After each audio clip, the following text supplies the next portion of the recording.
사실 서아시아의 전통사회 발전에 대해서 하도록 하겠습니다. 자, 서아시아 전통사회에서 이제 오스만 제국에 대해서 할 건데요. 오스만 제국 또는 오스만 튀르크라고, 오토만 튀르크라고도 하는데, 이 13세기 말 튀르크 계통의 오스만족이 아나톨리아 지역에 건국을 하면서 세력을 펼쳐서 결국에는 이제 셀주크 튀르크를 그 대신하게 되는 그런 새로운 이슬람 제국이 되겠습니다. 그래서 14세기 후반에 발칸반도 장악하고요. 그다음에 술탄의 칭호 사용합니다. 그래서 셀주크 튀르크가 사용했던 술탄의 칭호 오스만 제국에 가져오게 되고요. 이 그 오스만 제국의 기틀을 마련했다고 해야 되나? 그 술탄은 메메트 2세라고 되어 있는데 메메트 2세 또는 메흐메트 라고 합니다. 메르메트 2세라고 하는 이 메르메트 2세 때 비잔티움 제국을 멸망시키고요.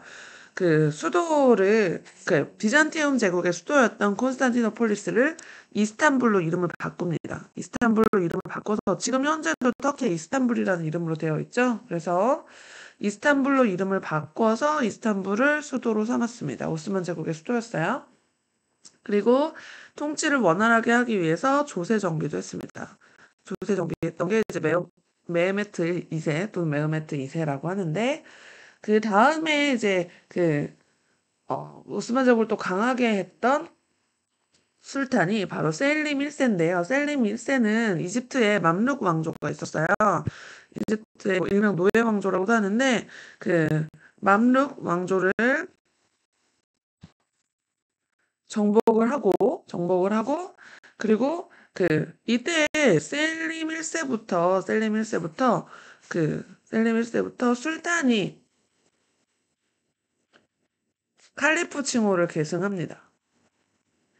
원래 어, 셀주크 티르크가 술탄이라는 칭호를 사용할 때는 칼리프가 술탄을 이제 라는 칭호를 준 거였잖아요. 종교적 지도자로 칼리프, 정치적 지도자로 술탄 이렇게 다 분리해서 있었는데 이 셀림 1세 때부터 술탄이 칼리프 칭호를 계승하게 되면서 종교적 지도자의 역할도 순위파 입장에서 하는 그런 경향을 나타내게 되고요. 메카와 메디나의 보호권을 장악을 하게 되면서 이슬람 세계의 지배자로 군림을 하게 됩니다. 오스만 튀르크가 이슬람 세계의 가장 강력한 국가가 되면서 이슬람 세계 지배자로 군림을 하게 됐다고 보면 되겠죠. 자, 그 다음에 이제 오스만 제국의 전성기를 이끈 술탄은 바로 슐레이만 1세입니다. 슐레이만 또는 술레이만이라고 발음을 하는데 그 술레이만이라고 할게요. 교과서에 술레이만이라고 있으니까. 술레이만 1세 때 오스만 제국의 전성기라고 표현이 되는데 이 술레이만 1세 때 어떤 일이 일어나냐면 동유럽 지역으로 진출합니다. 그래서 헝가리 정복하고 빈을 포위 공격을 하거든요. 그래서 그 동유럽의 헝가리나 빈 쪽을 포위를 하고 그리고 지중해 교역을 독점하면서 지중해에서의 영향력을 장악을 해요. 그 계기가 되는 거는 유럽이 오스만 제국을 무찌르기 위해서 연합해서 함대로 이제 파견을 하거든요. 그런데 이거를 오스만 제국가 격퇴해요. 그래서 지중해 해상권을 오스만 제국이 장악을 하게 되면서 오스만 제국의 전성기를 술레이만 1세가 맞이하게 되고요. 이 오스만 제국 같은 경우는 신항로 개척을 하게 되면서 지중해 무역이 쇠퇴하게 되거든요. 그래서 지중해의 중요성이 감소하게 되는 데다가 거기에 플러스 스페인이 이제 지중해의 신흥 강자가 되면서 지중해에서 오스만 제국하고 자꾸 부딪히게 되거든요. 이제 신항로 개척해서 이미 부와 권력을 가졌던 스페인의 함대가 오스만 제국하고 격전을 벌이게 돼서 레판토에서 해전을 크게 벌이거든요. 이 레판토에서 스페인이 승리합니다. 그러니까 오스만 제국이 패배하죠. 그래서 스페인이 승리를 하게 되면서 스페인의 함대는 무적함대라는 칭호를 얻게 되고 오스만 제국은 지중해에 대한 해상 장악권을 뺏기게 되죠. 그래서 스페인이 지중해에 대한 해상 장악권을 가져가게 되면서 오스만은 쇠퇴를 하게 됩니다. 그리고 또 빈을 포위 공격했던 거를 처음에 술레이만 했을 때 실패하거든요. 그러니까 동유럽을 진출은 하지만 빈을 정복은 못해요. 그래서 그 미련을 못 버리고 또 공격을 하는데 그것도 실패하다 못해 헝가리까지 서유럽인들한테 뺏기고 해서 오스만 제국은 결국 이제 쇠퇴해서 거의 그 1차 세계대전까지 그냥 어영부영 뭐지 있는 그 거의 뭐 반송장이라는 표현도 쓰기도 하는데 그 존재는 하지만 권력을 갖지 않은 그런 나라로서 이제 존재하게 되죠. 그래서 어쨌든 이렇게 쇠퇴하게 되고요. 오스만 제국의 사회와 문화에 대해서 하도록 하겠습니다. 자, 오스만 제국은 술탄이 이제 중앙집권 통치 체제를 가지게 되는데, 그래서 술탄이 군대를 바탕으로 대부분 지역을 직접 지배합니다. 그래서 군대 제도를 그 강화하기 위해서 어떤 제도를 시행하냐면 그 티마르 제도. 티마르 제도를 시행을 하거든요. 티마르라는 건 뭐냐면요. 술탄이 지방 그 지방 기병들한테 군사적으로 봉사하게 하는 그 대신에 그거에 대한 대가로 토지에 대한 징세권을 주는 거예요. 그 징세권을 티마르라고 하거든요. 그래서 토지에 대한 징세권이 뭘지 아죠? 우리 한국사 개념으로 하면 수초권이잖아요. 세금 거둘 수 있는 권리. 그래서 징세권을 부여하는데 이 징세권이 바로 티마르라고 한다고 했어요. 그래서 이 티마르이라고 돼 있네. 그래서 티마르 제도를 바탕으로 해서 군사적 충성을 이제 받고, 그 다음에 또 시행했던 제도가 뭐냐면 데브시르메 제도거든요. 이 데브시르메 제도라는 건 뭐냐면, 데브시르메 제도는 그 그러니까 쉽게 얘기해서 크리스트교도인들이 많은 정복지, 발칸반도에 거주하는 크리스트교의 불만을 해소하기 위한 정책이거든요. 그래서 정복지에 크리스트교 크리스트교도 그 중에서 청소년 징발하는 시스템이에요. 청소년들을 징발해서 개종시켜요. 이슬람교로 개종시킨 후에 그 술탄 친위 부대인 예니체리나, 뒤에 예니체리 설명할게요. 예니체리나 아니면 중앙의 관료로 육성하는 시스템이 데브시르메 제도거든요.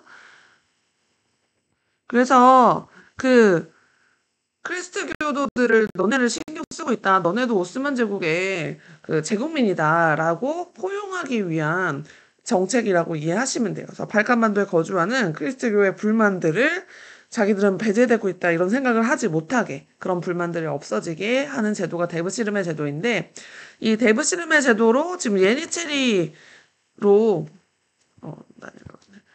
그 예니체리로 그 청소년들을 편입시켰다고 했잖아요.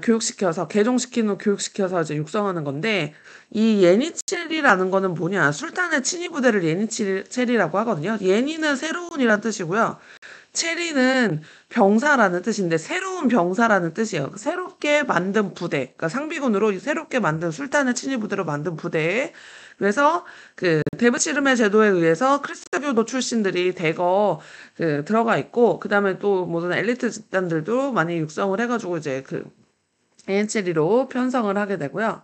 그 다음에 오스만 제국이 이 다양한 종교의 사람들을 통치하기 위해서, 특히 발칸반도 같은 경우는 그리스 정교도 있고 카톨릭도 있고 이슬람도 있고 막 섞여 있단 말이에요. 그래서 유대교도 있고 막, 그래서 다양한 종교의 사람들을 같은 종교를 가진 사람들끼리 모여서 살게 해요.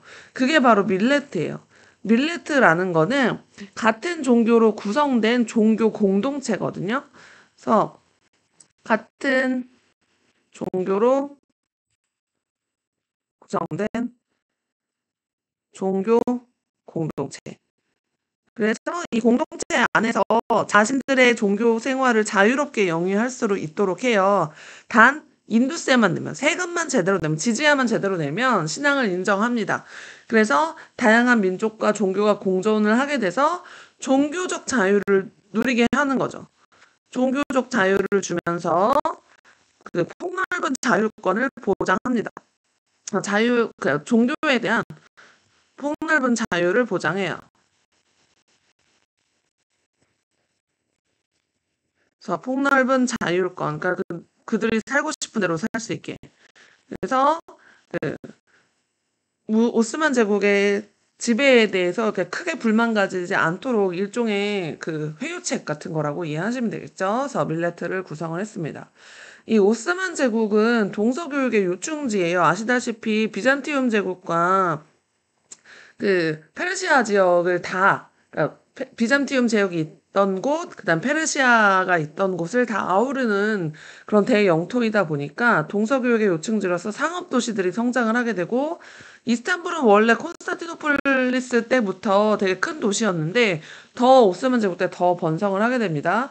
그러면서 오스만 제국은 이슬람 제국이긴 하지만 비잔티움의 문화를 다 가지고 있어요. 그래서 비잔티움 문화를 계승하고 거기에 튀르크 문화를 발전시키면서 이슬람의 문화까지 해서 동서 문화를 융합시킨 국가인데요.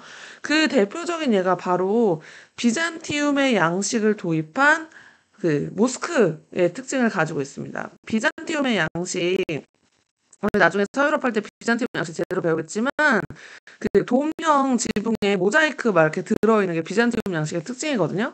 그런데 비잔티움 양식을 도입해서 이들이 술탄 아흐메드 사원이라는 새로운 모스크를 세웁니다. 이 술탄 아흐메드 사원은 일명 뭐라고 불리냐면 내부의 타일이 푸른색이어서 블루모스크라고도 하거든요. 블루모스크라고 불리는 이 비잔티움 양식을 도입한 모스크가 이때 지어졌고요. 미술에서는 페르시아의 전통 계승에서 다양한 모습, 세밀화 이런 게 발달하고 천문학, 수학, 지리학과 같은 실용학문 발달하고요. 그래서 오스만 제국의 사회 문화 이렇게 발달하는데 중앙아시아 지역 쪽에 이 오스만 제국이 존재할 때 조금 더 동쪽에서는 티무르 왕조가 등장을 하게 됩니다. 티무르 왕조는 뭐냐면 칭기즈칸의 후예라는 거를 자처한 티무르라는 사람이 건국한 곳이거든요. 그래서 이 티무르는 자기가 몽골 제국을 부활시키겠다. 몽골 제국처럼 대제국을 건설하겠다라는 야망을 가지고서 세운 나라예요. 그래서 인도 서북부에서부터 지중해 연안까지 이르는 나른 대제국을 건설을 하지만 이 티무르가 죽은 후에 크게 번성하지 못하고 오히려 약해지고 결국에는 우즈베크인에게 멸망을 합니다. 하지만 동서 무역을 독점을 많이 하거든요. 그러니까 오스만 제국이 이 지역에서 완전 최강자가 되기 전까지 동서 무역을 독점했다라고 이해하시면 되는데, 수도인 사마르칸트를 중심으로, 그러니까 좀 중앙아시아 쪽에 가까운 나라라고 이해하시면 돼요. 그래서 사마르칸트가 비단길에 있었던 대표적인 도시거든요. 그래서 사마르칸트를 중심으로 번영을 했고요. 이슬람의 문화에 페르시아의 문화에 튀르크 문화에 중국 문화까지 다 혼합되어 있는 그야말로 국제적인 왕조가 티무르 왕조라고 이해하시면 되겠습니다. 자, 그다음 마지막으로 이슬람 민족 국가 사파비 왕조 할 건데요. 사파비 왕조는 이제 이스마일 1세가 건국을 합니다. 1501년에 이스마일 1세가 건국을 했는데 페르시아 군주의 호칭 뭐였죠? 칭호? 페르시아어로 왕을 샤라고 하잖아요. 샤라는 호칭을 사용을 합니다. 샤라는 호칭을 사용한 이 사파비 왕조는 시아파가 주요 국교예요. 그래서 국교로 시아파 이슬람교를 정해서 무굴 제국, 오스만 제국하고 대립을 하고요. 이 어느 때가 전성기였냐면 아바스 1세 때가 전성기였습니다. 아바스 1세 때 전성기를 맞이하고 이스파한으로 천도하고 중상주의 정책으로 나름 무역 크게 발달시키고 바그다드까지 수복을 할 정도로 페르시아의 영향력을 많이 키웠지만 왕실 내부 갈등도 있었고 부족들의 반란, 아프간족 침입으로 쇠퇴해서 결국에 1736년에 멸망을 했습니다. 그래서 오스만 제국의 옆에서 존재했던 나라, 지금 중앙아시아에는 티무르, 그 다음에 이제 페르시아 지역의 이란, 사파비 왕조 얘기를 했어요. 그래서 여기까지가 서아시아 전통사회 발전에 대한 내용입니다.